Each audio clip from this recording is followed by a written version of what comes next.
Overdrive this week, we experience the ultimate luxury limousine, the Mercedes-Maybach S680, drive the latest 125cc scooter from Hero Motorcorp, and have some fun at the Honda Adventure Camp with the Transalp and NX500.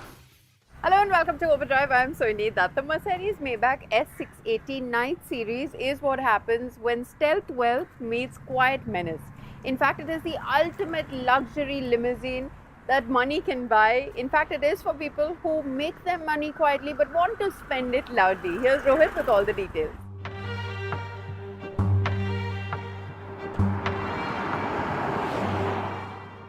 For most people, the Mercedes-Benz S-Class is the pinnacle of luxury. It is the kind of car that classily whispers wealth instead of flaunting it. It's a boardroom on wheels, something that cocoons its passengers in absolute luxury. And yet there are people who believe that the S-Class is simply not enough. And for those people, there is the Mercedes-Maybach. And for those who think that even the Maybach is not enough, or it's a little too understated, there is this, the S-Maybach Night Series. Take a look. It takes the standard S580 and makes all the chrome vanish, replacing it with dark, moody accents.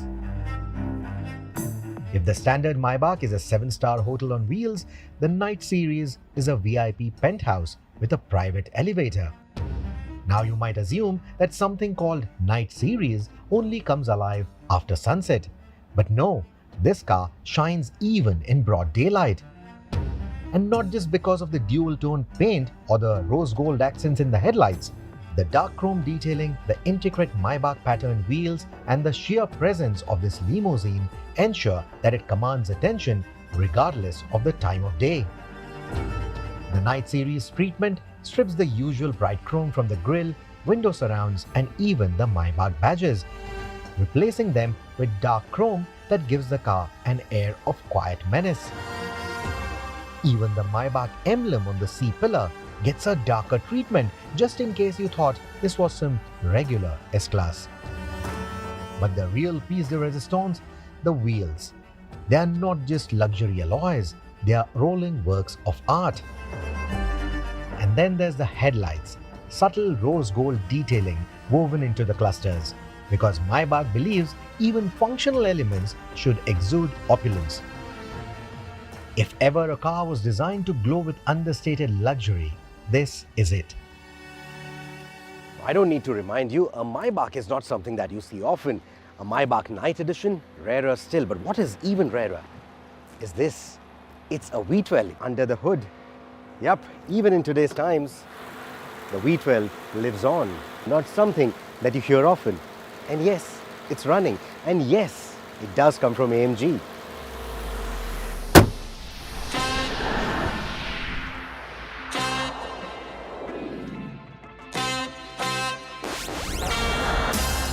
But the S580 is already a very powerful car with its 500 horsepower V8.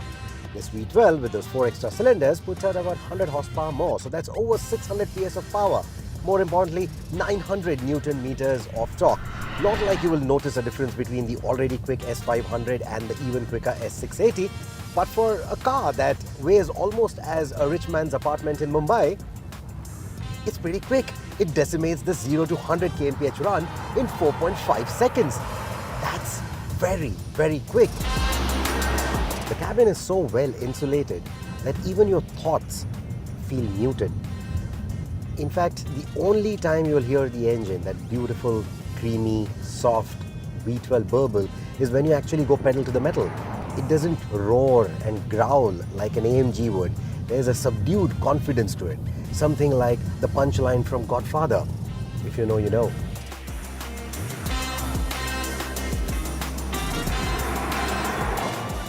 The Airmatic suspension with adaptive dampers tries to ensure that no road imperfection is ever transmitted to the cabin. But potholes, rutted roads, imperfections, joints, you got to be careful of that because those low-profile tires can be hard. On good roads though, the ride is so smooth that you will question whether your car is even touching the ground.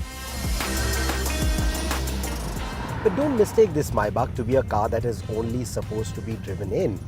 The performance figures will definitely want you to get behind the wheel, and at the same time, it's quite practical too. You can raise the car, and then there is the rear wheel steering as well, which makes sure that this really long limousine can take compact roads, narrow lanes, tight parking spots with absolute ease, sometimes even easier than commuter sedans. So when you decide to get behind the wheel, it almost feels easy to drive. Almost. Because you've still got to be careful of all the expensive bits on the car.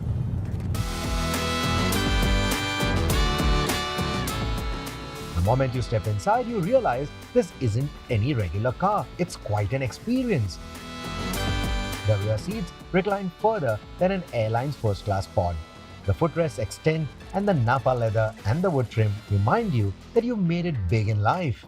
And as if that wasn't enough, the pillows on the headrests, even for your chauffeur, confirm it.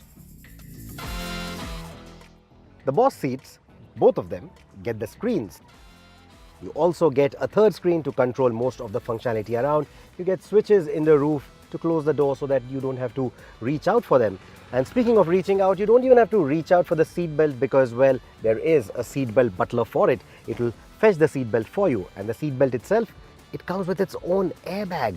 How cool is that? And well, you've already heard of massage seats in cars like these, but here it goes a step further with massage for your calves as well. Because, you know, in cars like these, it's not only about comfort, it's about excess. And you also get a tailor-made ambient lighting package for the night series. So you not only have a different design, you also get 256 colors to choose from, because choosing from a palette of 64 colors is simply too commonplace.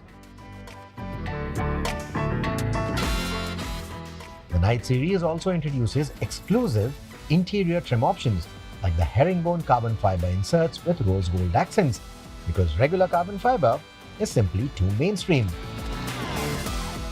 The Burmester 4D surround sound system turns the car into a concert hall, making sure you feel the bass in your seat.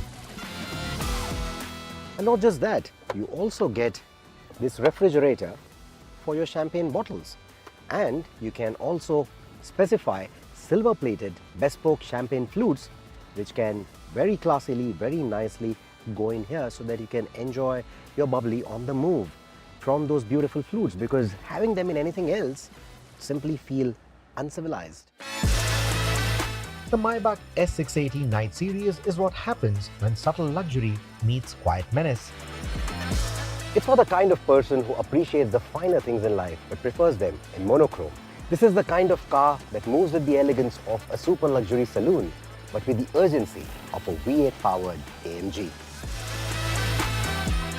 And for those who feel that a standard Maybach S-Class is too polite, the Night series adds just the right amount of edge. It's still incredibly refined, still unbelievably comfortable, but with a darker, more imposing personality. Just don't be surprised if the valet decides to park it front and center, because even in the dark, the Night series refuses to go unnoticed.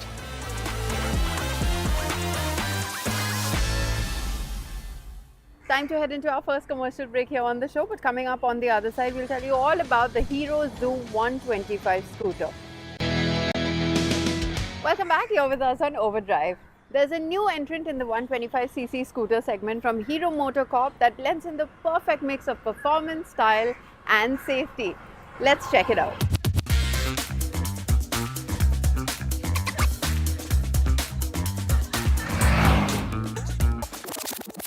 Now, if you're in the market looking to get your hands on a 125cc scooter that happened to be sporty, stylish and performance focused, well, Hero MotoCorp wouldn't be the first manufacturer that really came to mind, because, well, they never really had a product that met the criteria as far as these three parameters are concerned.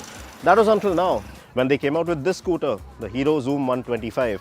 Now, this scooter promises to be all that and more, and we finally have a chance out here in Delhi to check out the scooter, see what it has to offer, and test it and figure out what it's all about.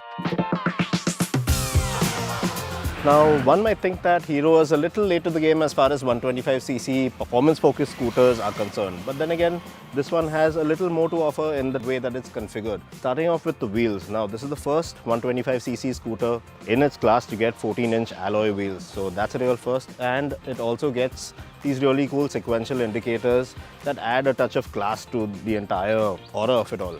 Then you have stuff like LED projector lamps, those really funky looking DRLs that add a bit of character.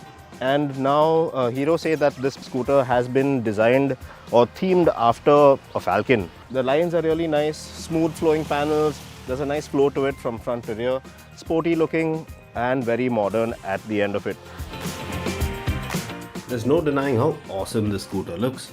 It has this sporty, attractive and slightly aggressively styled front end with a clean midsection that tapers to a tidy rear section with its split tail lamps. And in this bright yellow colorway, it really stands out from the crowd, especially with those uniquely shaped lighting elements at both ends.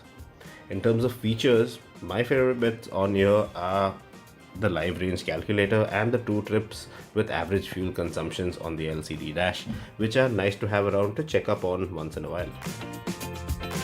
There are 2 versions of the scooter that you can get your hands on. There is the lower VX variant and the top end ZX variant.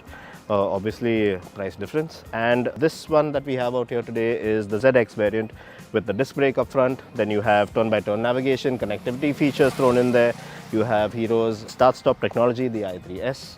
Also, you do get this small glove box area. These are the standard features of this particular variant. Now, one might wonder what this 125cc scooter has in common with the other 125s, especially the Destiny 125 that launched just a couple of months ago.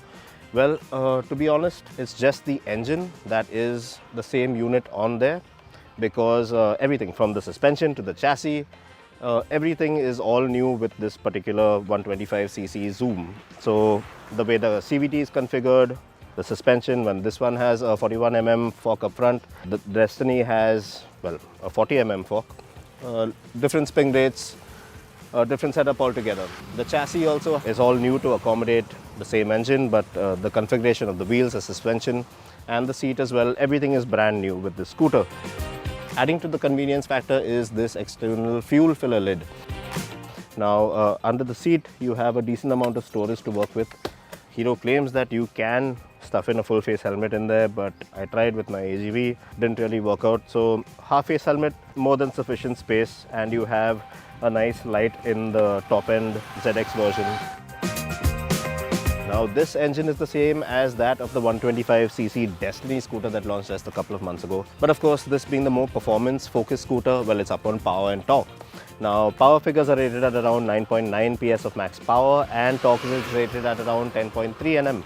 That is really nice, and it's all there to be felt as soon as you're doing the throttle. From a standstill, well, in fact, Hero say that this is the fastest scooter that propels itself from 0 to 60 kilometers per hour. It says it can do it in 7.6 seconds. Well, it feels really quick. The moment you ring the throttle from a standstill, the scooter has a good amount of shove to it. Even from 40 to 60, the acceleration is really nice. 60 kilometers per hour, well, you have the eco mode, the eco light flashing on there, and the scooter is very composed, very refined, very relaxed. Feels really nice out on the road. The Xoom 125 feels nice and agile, even with those big 14-inch alloy wheels. And a unique bit about it is the fact that this also gets a nice fat 120 section rear tire, which also aids in your grip and tractability in corners. Now, in terms of seating, yes, you do have a decent amount of space. Handlebars quite low, easily accessible. You have a good turning radius as well. It's not the easiest to turn with the big wheels. What really helps is stability when you hit higher speeds. Now, 60, 70, 80 kilometers per hour, well, the scooter feels very composed in a straight line, and you can tilt it over and hold your line really nicely if that's your thing, if you have that space and you have the momentum to carry through that. In terms of legroom, you have a decent amount of space, but then you have this tunnel that does not give you a lot of storage space. If you had to carry some of your goods or some parcels or something like that, you don't have a lot of center space to work with in the foot bay area, and this small glove box area really cuts into that space as well. So the taller you are, you will suffer a little bit because the seat as well, the way it's shaped, as you can see, it's contoured, it's sort of makes you slide ahead, in fact, and even when you brake hard, you tend to slide ahead. So I'm not too happy with the seat. Now, as you would think, with a slightly stiffer sprung suspension setup and 14-inch wheels, it does get a little choppy in the city. A lot of elderly riders will not really appreciate, but the more youthful you are, the more exuberant you are, the more you like riding fast, the more you'll fancy this scooter. Brakes, very apt. It feels very adequate given the power that the scooter has to manage.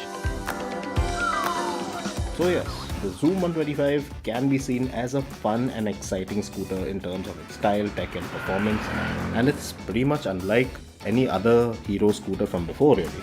Handling and dynamics of the scooter is good overall. It's a great step up for Hero, I believe, this one. Now, although you might see the Xoom 125cc as entering a bit late to the 125cc performance-oriented scooter party out here in India, well, it does make a pretty substantial or a pretty compelling case for itself. Well, it's time to take our final commercial break here on the show, but don't go anywhere because on the other side, we'll take you through the Honda Adventure Camp. Welcome back here with us on Overdrive. The Honda Adventure Camp is a very exciting opportunity for adventure enthusiasts to sharpen their skills on motorcycles. And we sent our latest Overdrive member, Sumesh Soman, to check out this camp, not only on the Honda Transalp, but also the NX500.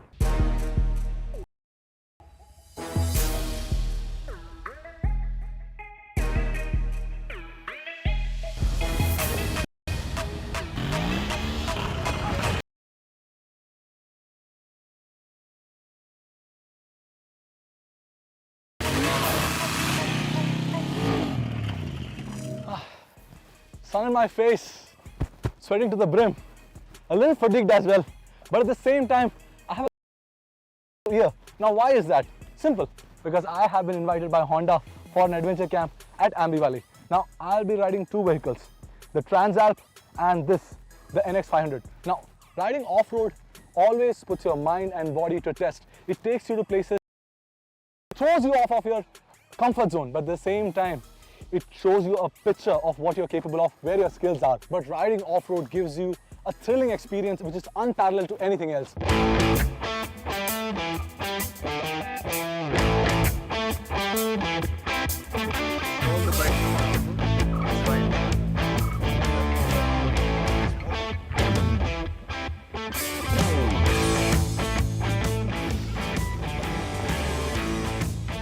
Now, we started the day with two exercises. The first exercise was how to position your body according to the terrain. Now this includes V-tackling, an incline and a decline, which was almost next to each other.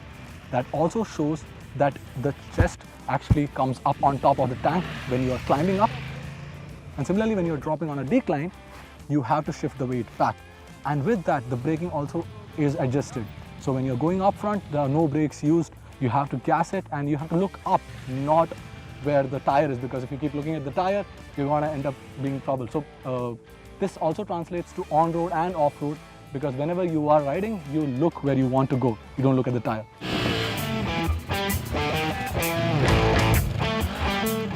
The second exercise is braking. On off-road surfaces such as these, there is no traction, and the Transalp has the feature to switch off traction to get momentum on loose surfaces, which really helps. The rear brakes are used in a sporadic fashion to drop the anchors.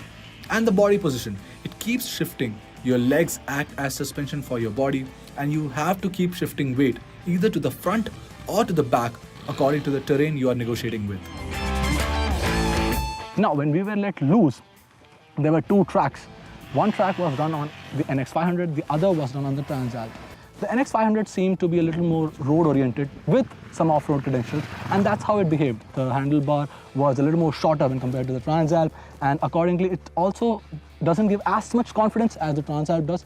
The Transalp, on the other hand, has wider handlebars, spoke wheels, two disc brakes up front, and the 21-inch wheel up front, it just cuts through anything that you throw at it. At the same time, the 19-inch wheel on the NX500, it does, robs you of the confidence. But then again, this is a proper off-road adventure bike that gives you all the confidence. The one thing that I like about the Transalp is that when you're sitting on it, you can make J-turns, and it inspires confidence that you can handle the weight of the bike. And the same goes with NX500 as well, because it's also a lightweight bike.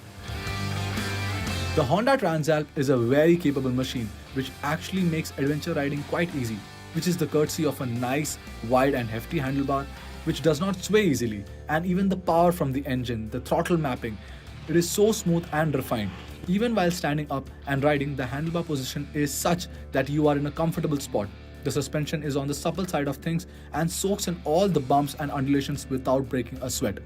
The NX500 on the other hand is a great option for newbies. It has a 19-inch wheel and it weighs less when compared to the Transalp. The handlebar is less wide and could have used some heft because the added weight helps while handling off-road terrain. I would consider the NX500 for the starters who are just entering the world of adventure biking. But then, as you graduate, I think this makes a very good case for itself. The power is there, the throttle mapping is so good, and even the braking, that also, the tires, the knobby tires, they give so much confidence when you're riding on trails like this.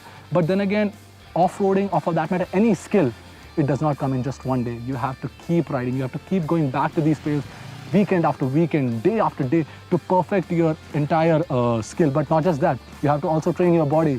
You have to take care of your body, you have to build up the strength as well, because it's not just the bike, it's the rider.